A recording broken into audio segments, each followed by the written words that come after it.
big day, a beautiful day, potentially one of the great days ever in civilization. Things that have been going on for hundreds of years and thousands of years. We're going to, at least we're at a minimum very, very close, and I think we're beyond very close. And I want to thank Bibi for really getting in there and doing a job. We've worked well together, as we have with many other countries, both of us, with many other countries, which is the only way this whole situation gets solved. And I'm not just talking about Gaza. Gaza is one thing, but we're talking about much beyond Gaza. The whole deal, everything getting solved. It's called peace in the Middle East. So today is a historic day for peace, and Prime Minister Netanyahu and I have just concluded an important meeting on many vital issues, including Iran, trade, the expansion of the Abraham Accords, and most importantly, we discussed how to end the war in Gaza, but it's just a part of the bigger picture, which is peace in the Middle East. And let's call it eternal peace in the Middle East. So this is far more than anybody expected, but the level of support that I've had from the nations in the Middle East and surrounding Israel and neighbors of Israel has been incredible, incredible. Every single one of them. This afternoon, after extensive consultation with our friends and partners throughout the region, I'm formally releasing our principles for peace, which people have really liked, I must say. And these are done not just routinely done, these are done with total consideration and working with the nations that we're talking about. All of these nations have made contributions to those suggestions. I want to thank the leaders of many Arab and Muslim nations for their tremendous support in developing the proposal, along with many of our allies in Europe. Europe has been very much involved, and as I was called by many of the European leaders, most of them saying, is this true? Are you really doing peace in the Middle East? This is the most incredible thing we've heard. Some think it's the biggest thing they've ever heard. They called just to find out, was it just a rumor or is it actually done? And then they said, have you spoken to the Arab leaders? Have you spoken to all of the other leaders that we have to get? A lot of people involved in this one. I also want to thank Prime Minister Netanyahu for agreeing to the plan and for trusting that if we work together, we can bring an end to the death and destruction that we've seen for so many years, decades, even centuries, and begin a new chapter of security, peace, and prosperity for the entire region. And I want to just say that my meetings and dialogue that we had with so many countries, Saudi Arabia as an example, the king is a phenomenal person. The Emir of Qatar, he's incredible people. UAE, and that's MBZ and ABZ. We're totally involved. These are the people that we've been dealing with and who've been actually very much involved in this negotiation, giving us ideas, things they can live with, things they can't live with. Pretty complex. I mean, after 2,000, 3,000 years, whatever it is, I guess it's got to be a little complex, or it would have been done a long time ago. The King of Jordan was with us, as you know, in the United Nations. The President of Turkey, President Erdogan, is a friend of mine, a strong man, but a good man. President of Indonesia, somebody who's an amazing leader, Prabowo. He is an amazing leader and respected by everybody. He was in the room with us. We were together with most of these people that I'm mentioning. Others were by phone or the next day. The Prime Minister and the Field Marshal of Pakistan, they were with us right from the beginning. Incredible. In fact, they just put out a statement that they fully believe in this pact. It just came out just as I was walking around. They said, sir, you have a big notice from the Prime Minister of Pakistan and from the Field Marshal that they back this 100%. President El-Sisi of Egypt, who's terrific, And these are people I've gotten to know over the years. I mean, I would say it started around 2015 and then went into 2016 when the presidency officially began. But I've known him actually for a long time, and there are in many cases really great men. I can't say in all cases, but I will tell you in many cases they're great men and some great women too. They tend to be mostly men, however, I will say that. But if accepted by Hamas, this proposal calls for the release of all remaining hostages immediately, but in no case more than 72 hours. So the hostages are coming back, and I hate even saying this from the standpoint, doesn't sound right, but it is so important to the parents. The bodies of the young men, I believe in almost all cases, the young men are coming back immediately. I met with parents. The parents felt as strongly about getting the body of their dead boy back as they did as though the boy were alive and well. It's so important to them.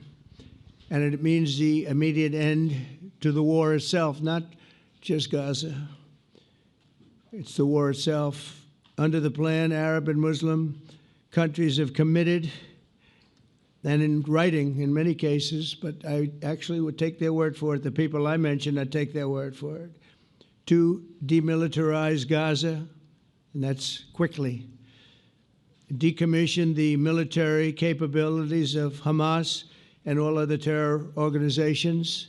Do that immediately. And we're relying on the countries that I named and others to deal with Hamas.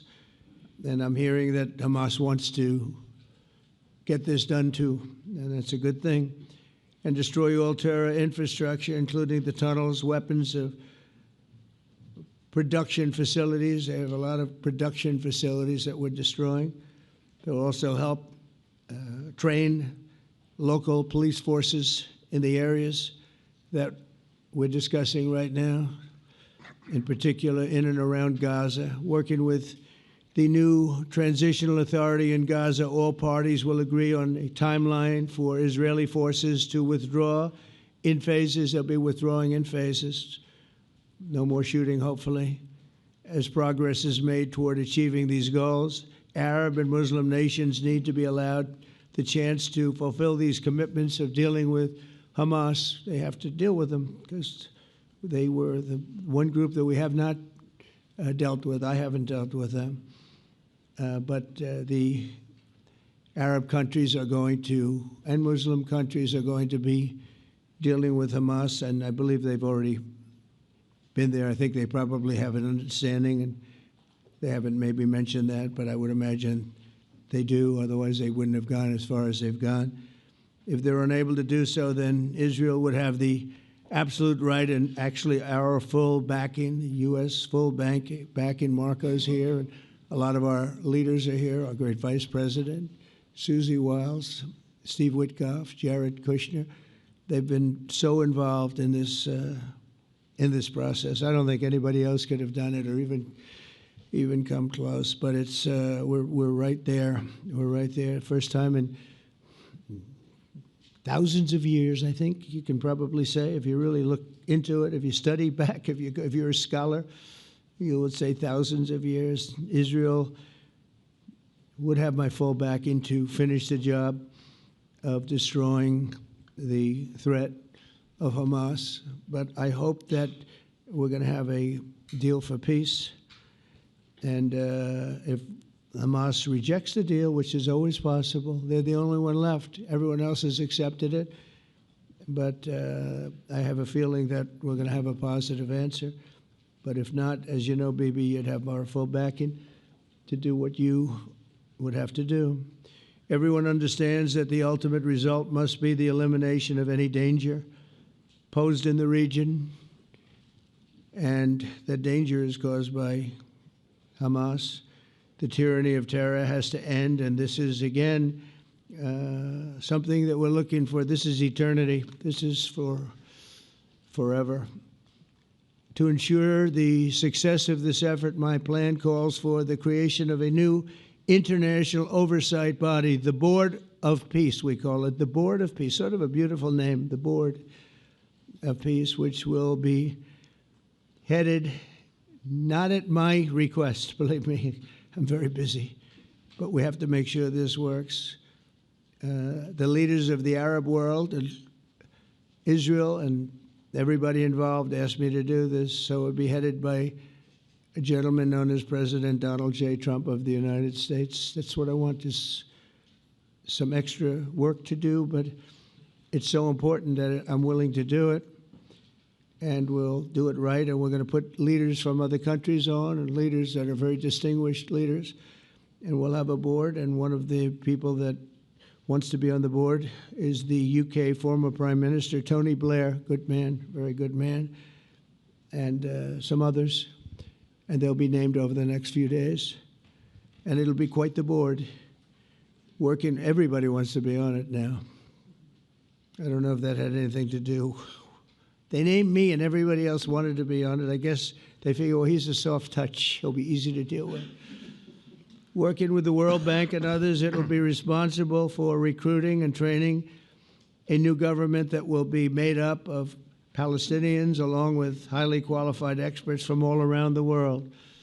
Hamas and other terrorist factions will play no role in the board, but they'll play no role in the governance of Gaza at all, directly or indirectly. As you know, thousands of Hamas leaders have been killed and soldiers have been killed. And we can never forget October 7th, but thousands have paid the price for that. And now it's time to get our hostages back and get back to trying to build something that's really great and very important. In our meeting today, Prime Minister Netanyahu was very clear about his opposition to a Palestinian state. And he continuously mentions October 7th, and I understand that. Most people do. And I understand and respect his position on many things, but what he's doing today is so good for Israel. I noticed that they have large crowds gathering in Israel all the time, and they have my name up. They like me for whatever reason, maybe I don't know, but they do like me. But they say two things: please get the hostages back and please end the war. They've had it. It's had it. So I think it's a very popular thing you do, because he's a warrior. He doesn't know about getting back to a normal way of life, but he is a warrior, and Israel's lucky to have him.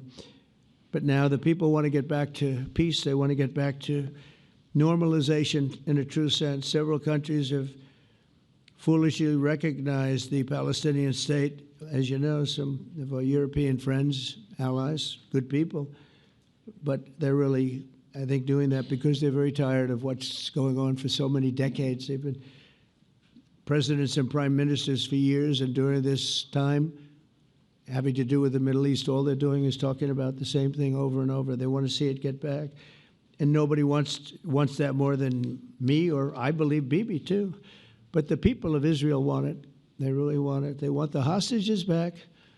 That includes the probably 32 bodies that we're talking about, 20 people that are living, 32 or so people that are dead, and they want to have peace.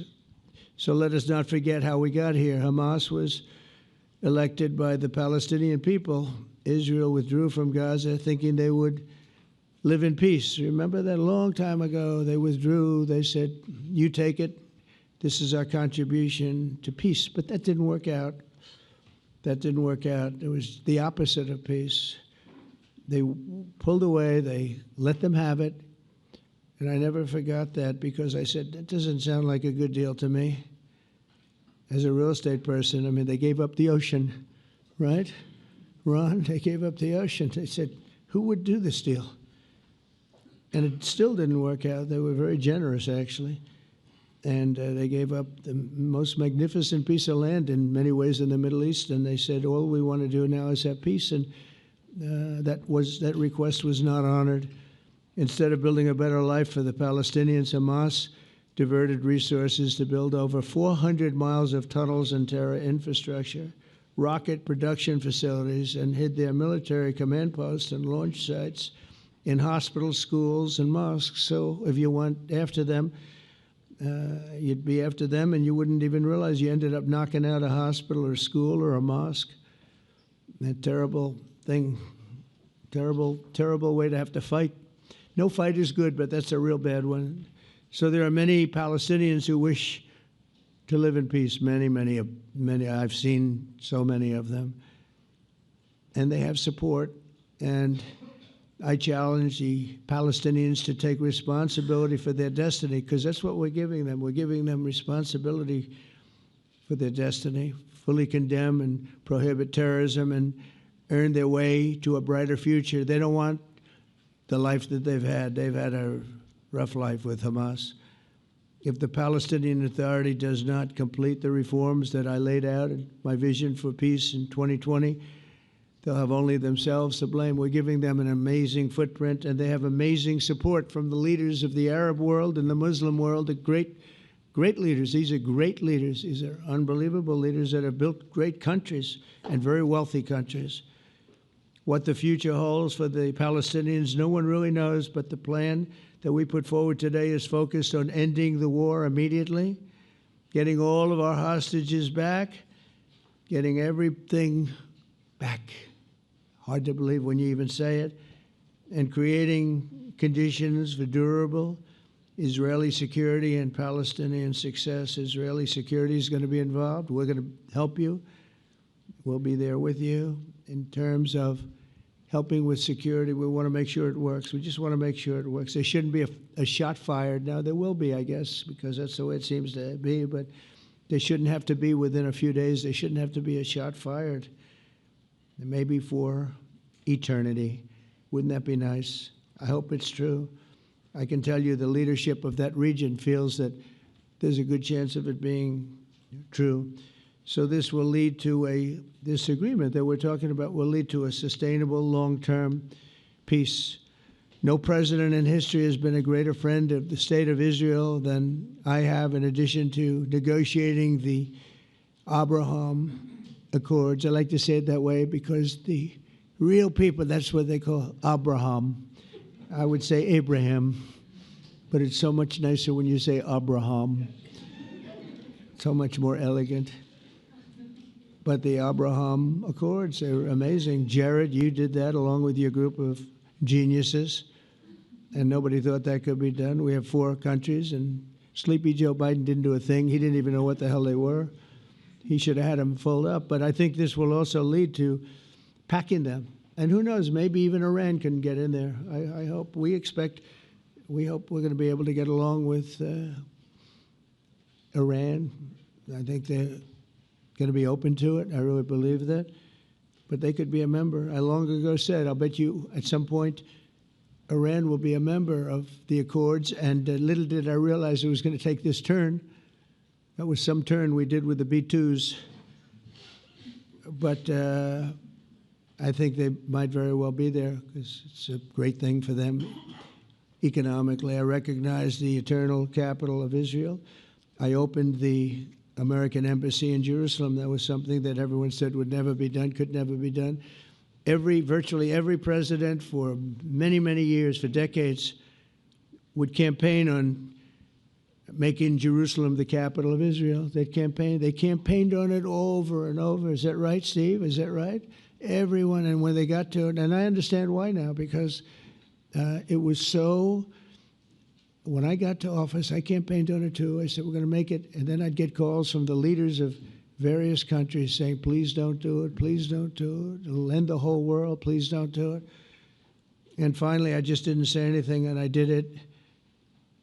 People were calling me before I did it because they heard I was going to do it, and leaders of countries were calling me, and I think it was on a Thursday that I did it, and they'd call me Monday, Tuesday, Wednesday, 3-4 times a day, and I said, tell them I'll call them back on Friday. And I announced it on Thursday, and I called them back, the biggest people in the world, and they said, you've done it. I said, done what? You've made the capital of Israel, Jerusalem, and we wanted to talk yet. I wish you called me a little sooner. Maybe I could have done something about it. So that was a lot easier than getting into an argument because I knew what they were calling about. And you know what? It turned out to be amazing. Everybody thought it was going to lead to the end of the world, right? The end of the world, Ron, that's what they said. It didn't lead to anything. It just led to something that I promised and something that was very, very popular for Jewish people and a lot of other people, too.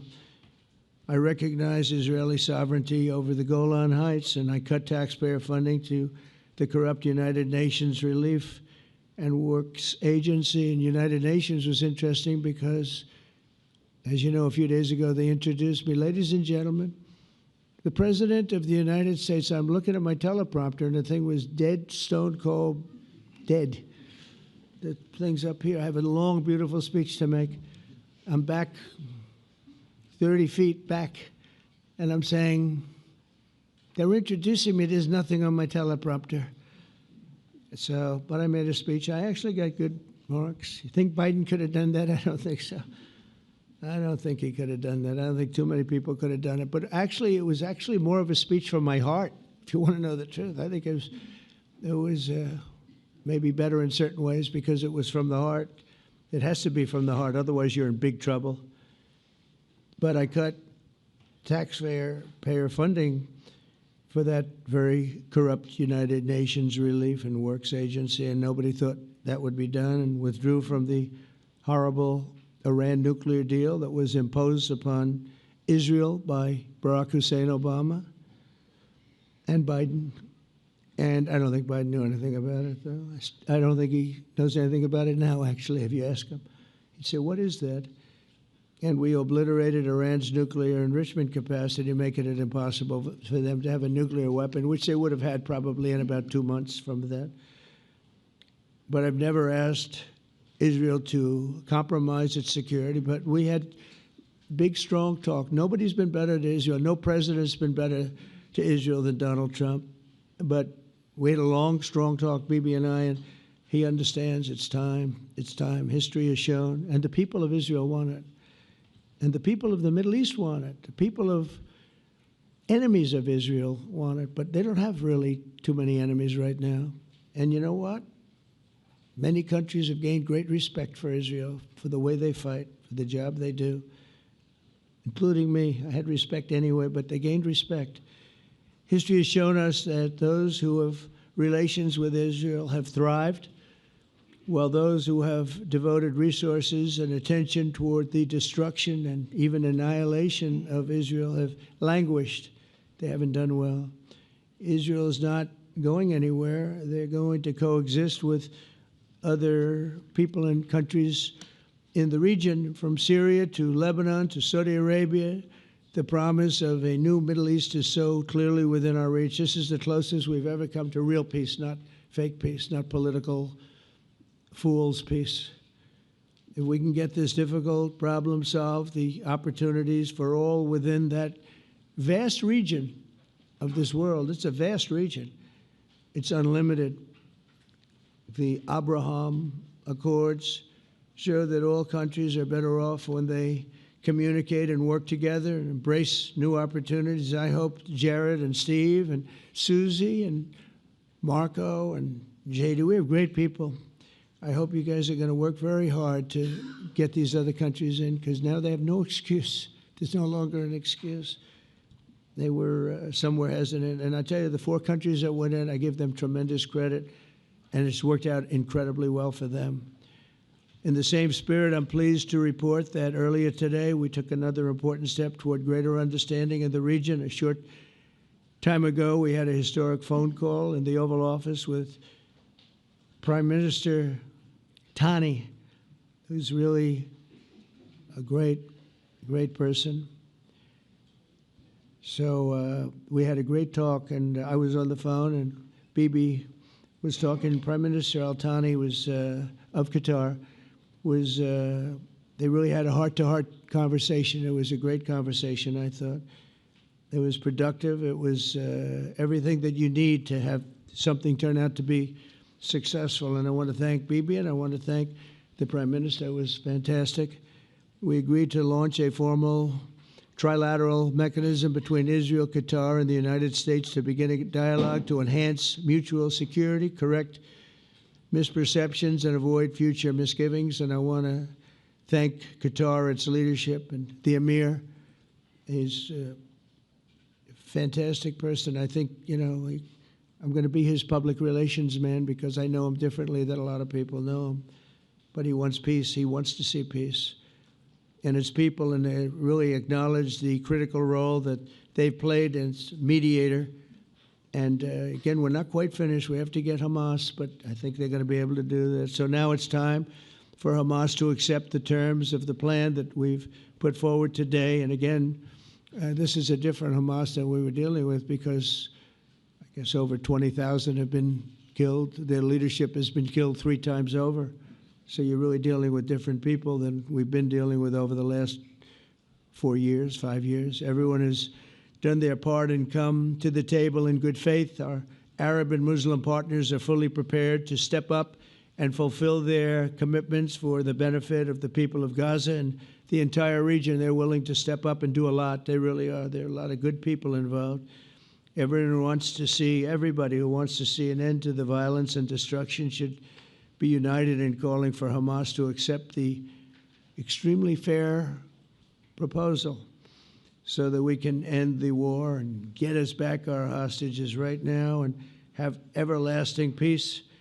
And I look forward to having relationships with everyone. As the chairman of the board, I'll be involved, and we'll have meetings with some very smart people that'll be working over there to make sure that we haven't just been wasting time with an agreement that doesn't get done. The task of building peace will not be easy.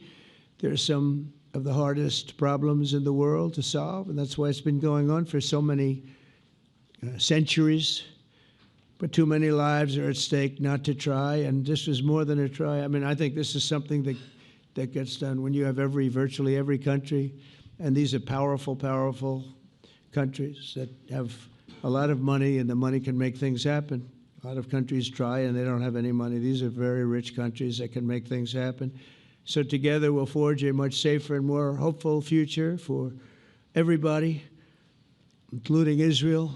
And I want to thank Prime Minister Netanyahu for his partnership. And I want to thank all of the leaders, the kings and the emirs and the presidents and prime ministers, people I mentioned.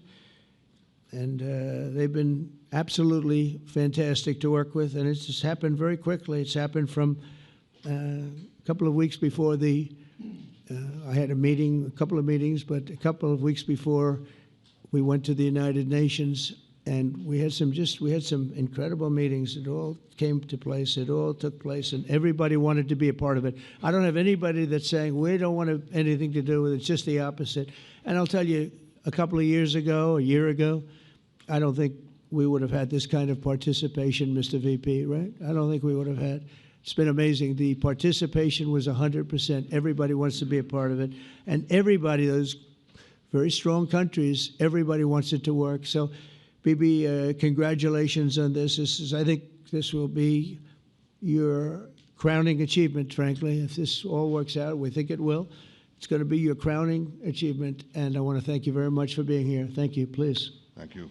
Thank you. Mr. President, first I want to thank you for graciously hosting me once again in the White House. And second, I want to thank you for your friendship and for your leadership.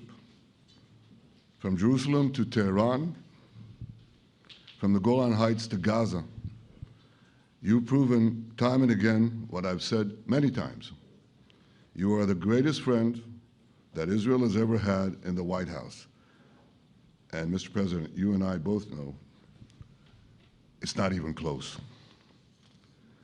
While you focus at home on making America great again, your leadership abroad is changing the world for the better, ending wars and advancing peace. I believe that today we're taking a critical step towards both ending the war in Gaza and setting the stage for dramatically advancing peace in the Middle East, and I think beyond the Middle East, in very important Muslim countries. I support your plan to end the war in Gaza which achieves our war aims. It will bring back to Israel all our hostages, dismantle Hamas's military capabilities, end its political rule, and ensure that Gaza never again poses a threat to Israel. We would not have achieved this turning point without the courage and sacrifice of our incredibly brave soldiers. They fight like lions to defend the people of Israel, and they serve on the front line in the war between civilization and barbarism. Mr. President, when our two countries stand shoulder to shoulder, we achieve the impossible. Just a few months ago, in Operation Rising Lion and Operation Midnight Hammer, we struck a decisive blow against Iran's nuclear and ballistic missile program. Your bold decision to send those B-2s made the region safer and the world safer. Now, under your leadership, we're taking the next step to win the war and expand the peace. Your plan is consistent with the 5 principles my government set for the end of the war and the day after Hamas. Everybody asks, what is your plan for the day after Hamas? Here's our plan. Passed it in the cabinet. All our hostages, both those who are alive and those who died, all of them will return home immediately. Hamas will be disarmed. Gaza will be demilitarized.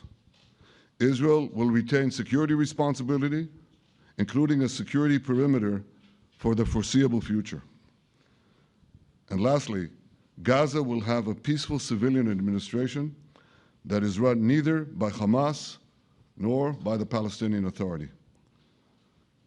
If Hamas agrees to your plan, Mr. President, the first step will be a modest withdrawal, followed by the release of all our hostages within 72 hours.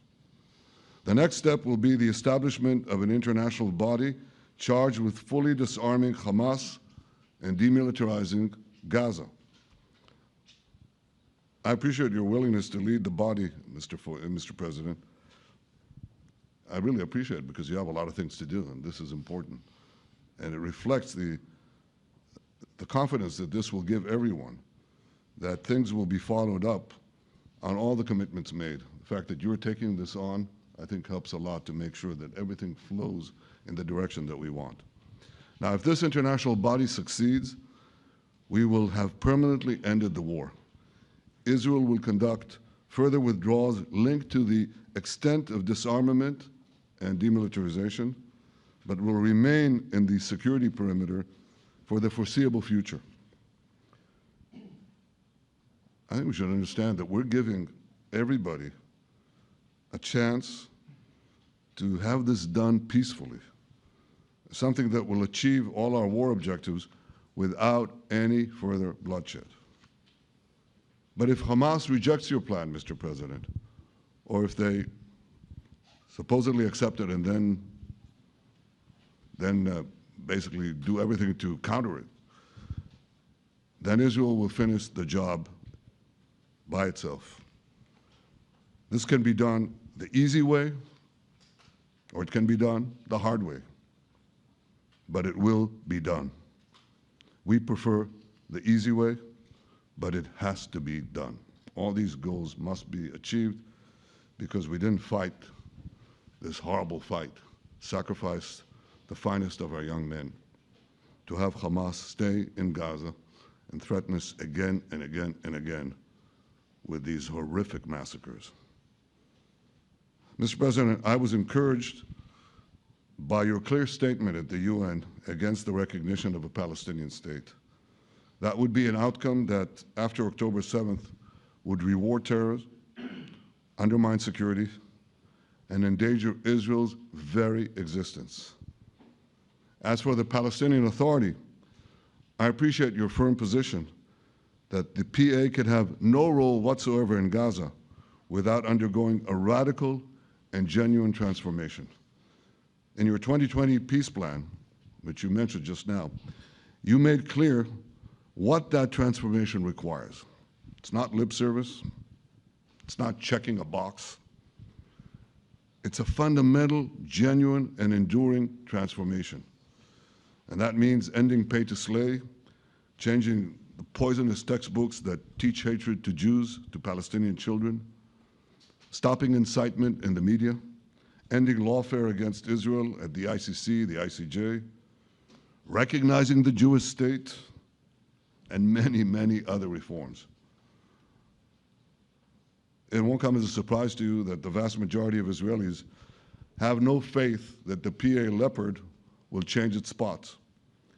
But rather than wait for this miraculous transformation, your plan provides a practical and realistic path forward for Gaza in the coming years, in which Gaza will be administered neither by Hamas nor the Palestinian Authority, but by those committed to a genuine peace with Israel. I think this can be not only a new beginning for Gaza, I think it can be a new beginning for the entire region. Under your leadership, we can re-energize, well, I've got to contribute my own, we can re-energize the Abraham Accords. That's what it's called in the original Hebrew, Abraham. Abraham is fine, Abraham, however you want to call it. Under your leadership, Mr. President, we can re-energize the Abraham Accords that we forged 5 years ago. We can expand them to many more Arab and Muslim nations that choose moderation over extremism. I think there's an opportunity here. It's not going to be easy, it's tough going, but I think if we succeed, you're absolutely right. We're going to open possibilities that nobody even dreamed of. But I think we dream of them. As you've told me, Mr. President, and you've told the world many, many times, you said, remember October 7th. Remember October 7th. And we do. We will never forget the horrors of October 7th, and we will do whatever is necessary to make sure they don't happen again. Since October 7th, Israel's enemies have learned a hard truth. Those who attack us pay a heavy price, but those who partner with us advance progress and security for their peoples. President Trump just said it, it's also in the Bible. It says, those who will bless you will be blessed, and those who will curse you will be cursed. And that's actually what is happening. We want the blessings. I think we've done a lot in the past 2 years to end the curse. We're not finished, but we've done a lot. And we've done a lot together to end the curse. I want to thank your entire team for their efforts to get to this point. I especially want to thank Steve Witkoff and Jared Kushner for their indefatigable work to bring Israel and Arab states in the region closer together. I am deeply grateful to both of them for their work. We had a phone call today just to make it clear. I said to the Prime Minister of Qatar, Israel was targeting terrorists, wasn't targeting Qatar. And of course, we regretted the loss of the Qatari citizen, wasn't our target. And I very much appreciate President Trump's proposal to have a trilateral body, the United States, Israel, and Qatar, to work out respective grievances. There are quite a few. But if we could try to mitigate them or put it on a different footing, I think that'll be good for everyone. Above all the people, the fine team, and many helpers who've done this, I want to thank you, Mr. President. History has already shown that under your leadership, Israel and America can change the face of the Middle East. And today I'm hopeful that your plan to end the war in Gaza will do so again and do so soon. It will free our hostages, end Hamas's tyranny in Gaza, and enable a more secure and prosperous future for the peoples of our region. Thank you, Mr. President. May God bless America. May God bless Israel. May God bless the indispensable alliance between our countries. And may I add in Hebrew, G'mal Chatima Tova, may we all be inscribed in the book of life. Thank you. Thank you very much, Bibi. So I think while we wait for these documents to be signed and get everybody in line, I think it maybe is not really appropriate to take questions. I'm meeting with, as you know, a couple of Democrats in a little while about the country, about keeping our country open. They're going to have to do some things because their ideas are not very good ones. They're very bad for our country. So we'll see how that works out.